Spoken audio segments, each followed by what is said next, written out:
Boa noite, está no ar o TJ Entrevista, que traz para você hoje Durval Pedroso, morador de Alphaville há 26 anos. Ele é economista e consultor de empresas na área financeira e também vice-presidente técnico da Federação Paulista de Golfe.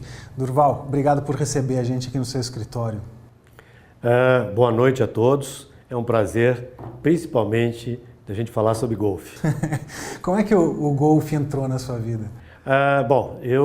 O golfe é um processo atávico da minha vida. Ele está no sangue. Meu pai foi um dos primeiros, se não o primeiro, profissional de golfe de origem tupiniquim no Brasil.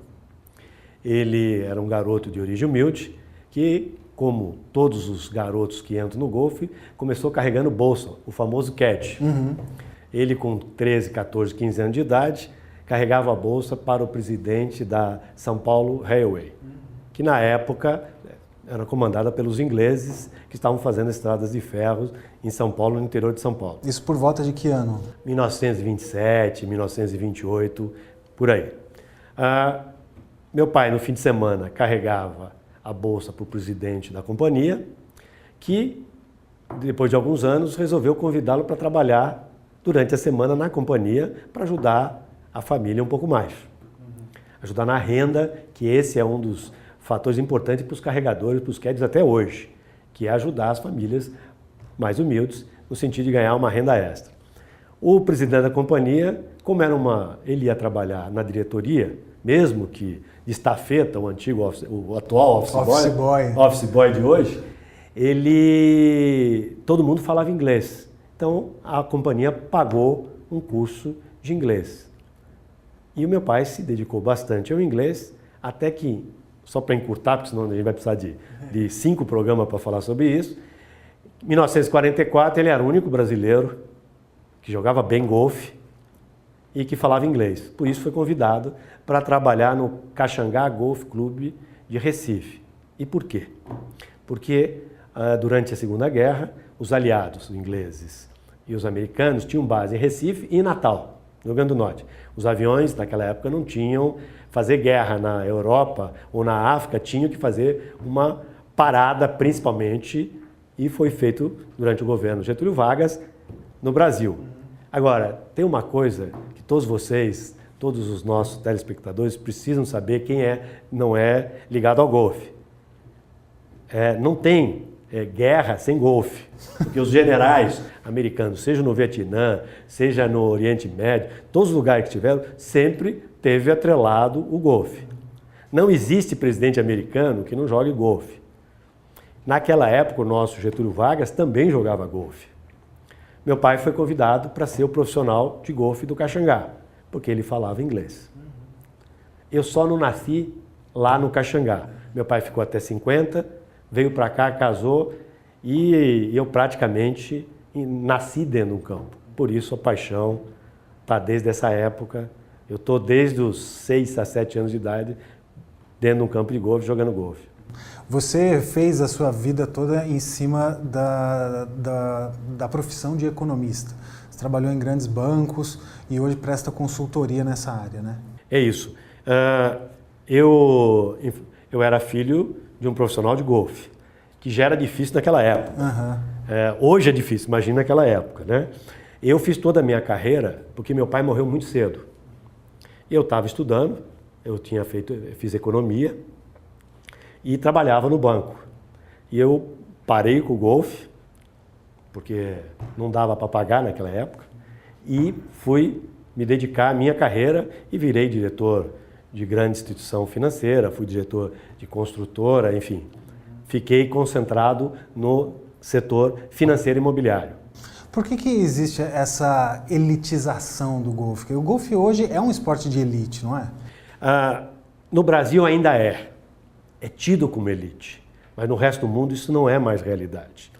A origem do golfe, a mais conhecida é a escocesa, com os ingleses, que se espalharam na colonização, tanto na América do Norte como na África, na própria Austrália. O golfe espalhou-se pelo mundo.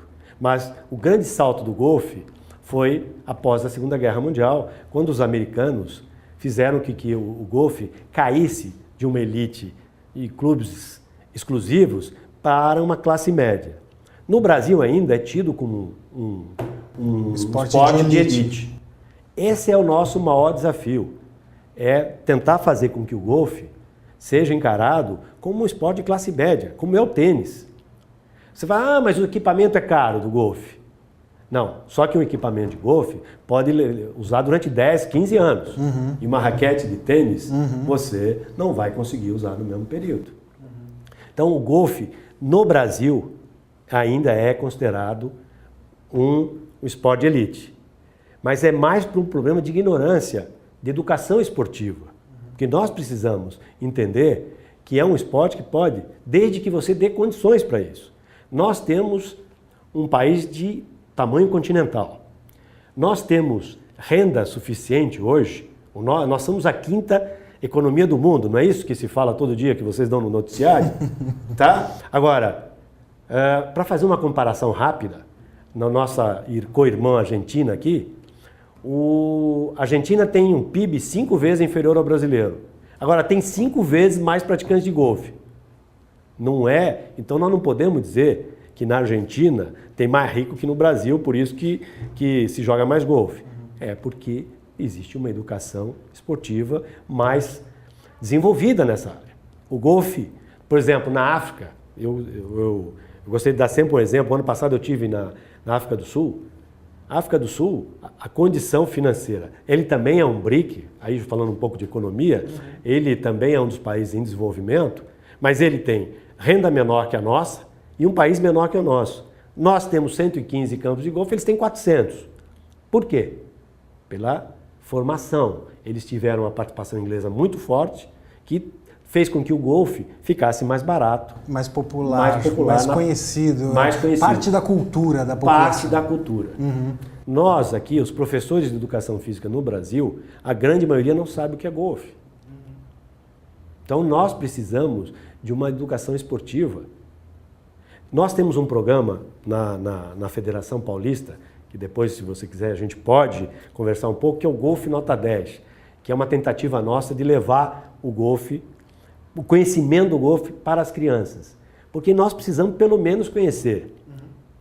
Olha, badminton, que é aquela famosa raquetinha com a peteca lá, é jogada numa quadra na Mangueira, no Rio de Janeiro. Por que o golfe também não pode ser conhecido? Tem gente que nem sabe o que é badminton, mas tem uma quadra na Mangueira porque alguém levou para dar oportunidade. Isso é educação esportiva. Sim. Você não precisa saber jogar cricket, mas você precisa saber que cricket existe, que é uma modalidade esportiva. Que é uma possibilidade que você pode vir a se interessar. Eu imagino que para a criançada o golfe é muito atrativo. Né? Porque ele exige raciocínio, habilidade, tem a coisa... então eu acho que é muito pertinente essa ação educativa. Né? A gente estava falando são 115 campos aqui no Brasil? São 115 campos no Brasil, considerando de norte a sul. Você tem o maior número de campos no estado de São Paulo. Para você ter uma ideia, nós temos 45 clubes filiados na Federação Paulista de Golfe. No estado de São Paulo, nós temos 45 clubes filiados à federação. Olha só. Existe mais um ou outro clube particular. No Rio de Janeiro tem... No Rio de Janeiro, os maiores centros são São Paulo, depois é o Paraná, Rio Grande do Sul, Rio, Bahia. Nos últimos anos, houve um apoio muito forte, principalmente nos resorts, que agregaram golfe para atender um público internacional. Recentemente, eu tive, no mês de janeiro, eu tive no Ilha de Comandatuba, que é um resort perto de Ilhéus, na Bahia.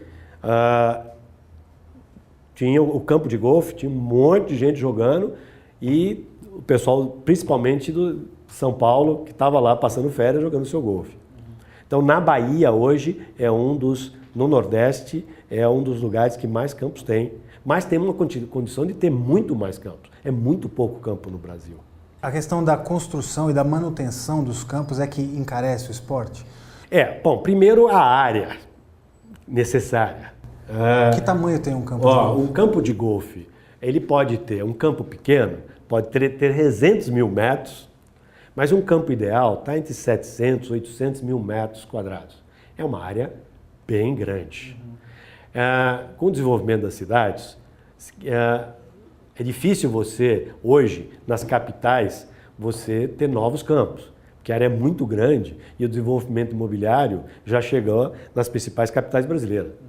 Então, o custo do campo ficaria muito caro. O grande segredo é você levar o golfe para o interior, o que está acontecendo no estado de São Paulo. Você tem Ribeirão, você tem em São José do Rio Preto, você tem em Bauru, você tem em Bastos. Quer dizer, são regiões em que você pode ainda ter o custo da terra a um nível que viabilize. Agora, tem que desmistificar, eu acho que essa oportunidade que vocês estão me dando aqui, que é o seguinte, o golfe é um esporte para ser praticado no Brasil no ano inteiro, diferente de outros hemisférios. Exatamente. E se nós tivermos uma condição melhor de preço porque o tênis, há 30 anos atrás, também tinha essa dificuldade. Depois da era Guga, depois de todo esse investimento que você tem no tênis, hoje você pratica tênis em quase todos os clubes do Brasil. Tem uma quadra de tênis, você tem gente jogando. O golfe é um pouco mais complicado, porque a área é um pouco maior, mas nós poderíamos ter campos menores. Tem uma que vocês devem ter visto muito, e aí os nossos telespectadores devem conhecer, o aspecto que se fala muito de campos públicos.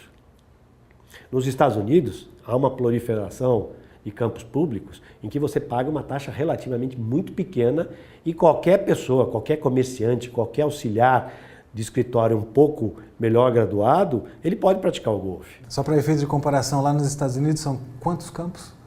Olha, são perto de quase 30 mil campos, são 29 mil campos.